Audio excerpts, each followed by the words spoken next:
नमस्कार। आज हम मिडल ईस्ट में जो तनाव बढ़ रहा है उस पर थोड़ी गहराई से बात करेंगे, खासकर इजराइल, ईरान और अमेरिका के बीच जो चल रहा है। हमारे पास कुछ रिपोर्ट्स हैं, लेख हैं, उन्हीं के आधार पर समझने की कोशिश करेंगे कि ये सब किस तरफ जा रहा है। जी बिल्कुल। और इन रिपोर्ट से जो तस्वीर बन रही है वो थोड़ी चिंताजनक है। ये सिर्फ तनाव नहीं लगता, ऐसा लगता है कि हम किसी ट्रिगर पॉइंट के पास पहुंच रहे हैं। हाँ, ये जो खबरें आ रही हैं, अमेरिकी एयरक्राफ्ट कैरियर यूएसएस निमित्ज का साउथ चाइना सी से मिडल ईस्ट की तरफ बढ़ना, और वो भी दर्जनों अमेरिकी रिफ्यूलिंग टैंकरों के साथ जो यूरोप से मिडल ईस्ट जा रहे हैं। हाँ, ये रिफ्यूलिंग टैंकर वाली बात ये वाकई अहम है। बिल्कुल, ये कोई रूटीन मूवमेंट जैसा तो नहीं लग रहा। तो चलिए इन्हीं सब संकेतों को जोड़ते हैं, देखते हैं कि असल में चल क्या रहा है, कौन क्या तैयारी कर रहा है और इसके मायने क्या हो सकते हैं। और भारत पर इसका क्या असर होगा, ये चिंता भी बहुत बड़ी है। शुरुआत इसी अमेरिकी जमावड़े से करते हैं। ये यूएस निमित्ज और साथ में ये टैंकर विमान, इनका क्या मतलब समझें? देखिए, निमित्ज तो अपने आप में एक तैरता हुआ किला है, लेकिन ये जो टैंकर विमान है ये हवा में फ्यूल भरते हैं। इसका मतलब है कि फाइटर जेट्स बहुत लंबी दूरी तक जा सकते हैं बिना रुके। अच्छा। हाँ, तो ये इशारा हो सकता है कि इजरायली फाइटर जेट्स को ईरान तक पहुंचने में मदद की जा सके, हवा में ही रिफ्यूलिंग करके। और फॉक्स न्यूज की रिपोर्ट भी थी कि अमेरिकी फाइटर जेट्स भी पहुंच रहे हैं। जी, तो ये पूरी लॉजिस्टिक्स तैयार की जा रही है, ऐसा लगता है। क्या ये ईरान पर हमले के लिए है, ये एक बहुत बड़ा सवाल है। और उधर अमेरिकी राष्ट्रपति ट्रंप के बयान भी काफी सख्त रहे हैं ईरान को लेकर, बिना शर्त सरेंडर जैसी बातें। और कुछ रिपोर्ट्स में तो ईरान के फोर्डो जैसे परमाणु ठिकानों पर हमले की प्लानिंग का भी जिक्र था। बिल्कुल, माहौल तो काफी गर्म है और अमेरिका की तैयारी सिर्फ नेवी और एयरफोर्स तक सीमित नहीं है, पूरे रीजन में उनके बेस हैं।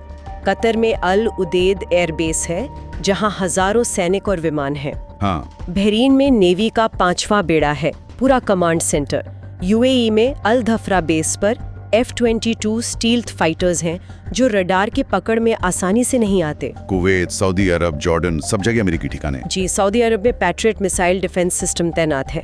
और हिंद महासागर में डिएगो गार्सिया भी है जो ईरान से करीब 3800 किलोमीटर दूर है।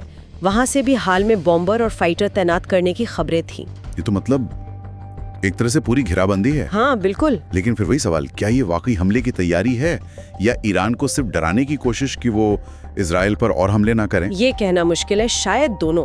ताकत का प्रदर्शन डराने के लिए भी होता है और जरूरत पड़ने पर इस्तेमाल के लिए भी। ठीक है, अब ईरान की तरफ देखते हैं, वो क्या कर रहा है? ईरान भी पीछे नहीं है। उसने अपनी खैबर शेकन मिसाइलों का प्रदर्शन किया है। इनकी रेंज करीब 1500 किलोमीटर बताई जाती है और ये काफी सटीक है, मतलब 20 मीटर के दायरे में निशाना लगा सकती हैं। और इनका इस्तेमाल हाल में इजराइल पर हुआ भी था। जी हाँ, हुआ था। और ईरान ने धमकी भी दी है कि अगर पश्चिमी देशों ने इजराइल की मदद की तो उनके ठिकाने भी निशाने पर आ सकते हैं। मिसाइलों के अलावा उनके ड्रोन्स की भी काफी बात होती है, शाहिद ड्रोन्स। हाँ, वो शाहिद ड्रोन, वो सस्ते जरूर है लेकिन बहुत खतरनाक साबित हुए हैं। उन्हें एक साथ झुंड में भेजा जा सकता है।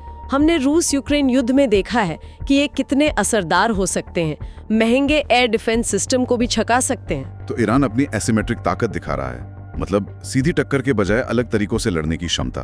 बिल्कुल। और ये सब जब मिडिल ईस्ट में हो रहा है तभी एक और जगह हलचल है। हाँ, वो चीन वाली खबर, प्रशांत महासागर में। जी, चीन के 2 एयरक्राफ्ट कैरियर लियाओनिंग और शानडोंग वहां युद्धाभ्यास कर रहे हैं।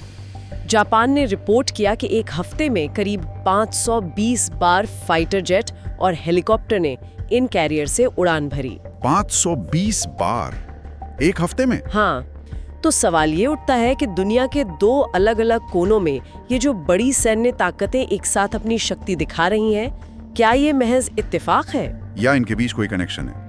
सूत्र इस पर कुछ कहते हैं? सूत्र सीधा जवाब तो नहीं देते, पर ये सवाल जरूर खड़ा करते हैं, क्या ये किसी नए बड़े टकराव की आहट है? और अगर खुदा न खास्ता मिडिल ईस्ट में लड़ाई छिड़ती है तो जाहिर है ये वहीं तक सीमित नहीं रहेगी। बिल्कुल नहीं, ऐसा कोई भी टकराव बहुत जल्दी फैल सकता है, एक रीजनल वॉर या शायद उससे भी बड़ा कुछ। भारत के लिए तो चिंता बहुत सीधी और गहरी है। हाँ, सबसे पहली चिंता तो खाड़ी देशों में रहने वाले लाखों भारतीयों की सुरक्षा की होगी। फिर हमारी ऊर्जा सप्लाई, तेल की कीमतें, व्यापार, सब पर बहुत बुरा असर पड़ेगा। अर्थव्यवस्था हिल जाएगी। तो कुल मिलाकर जो हमारे सूत्र बता रहे हैं, एक तरफ अमेरिका का बड़ा सैन्य जमावड़ा और आक्रामक तेवर।